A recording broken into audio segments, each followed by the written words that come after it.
What if I told you that the average household is throwing away hundreds of dollars every single month on food, and most people have absolutely no idea it's happening? Not because they're splurging, but because nobody taught them to think strategically. Today, that changes completely. You're going to get a clear, practical system for budgeting food without giving up the meals you love.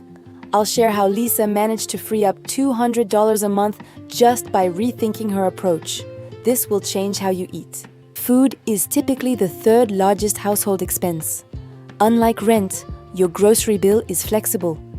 It responds to your decisions in real time. Without a plan, you make small, reactive decisions. A monthly food budget gives you visibility and lets you be the one in charge. How much should you spend? Experts suggest 10 to 15% of take-home income. For $3,000, that's $300 to $450. Sit down and calculate what you've been spending.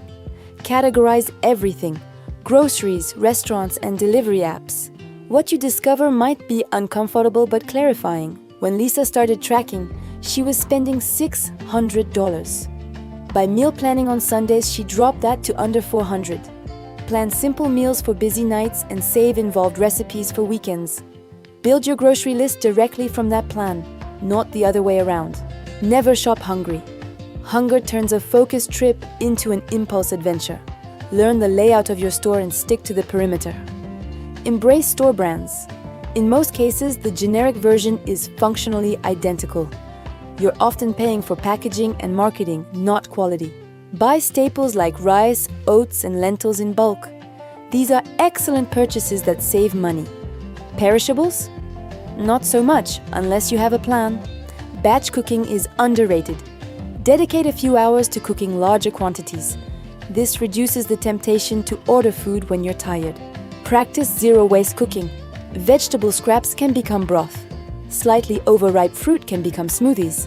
Stretch every purchase further. Set a clear monthly allowance for eating out. When it's spent, it's spent. This makes dining out a conscious, enjoyable choice. When ordering delivery, factor in fees and tips.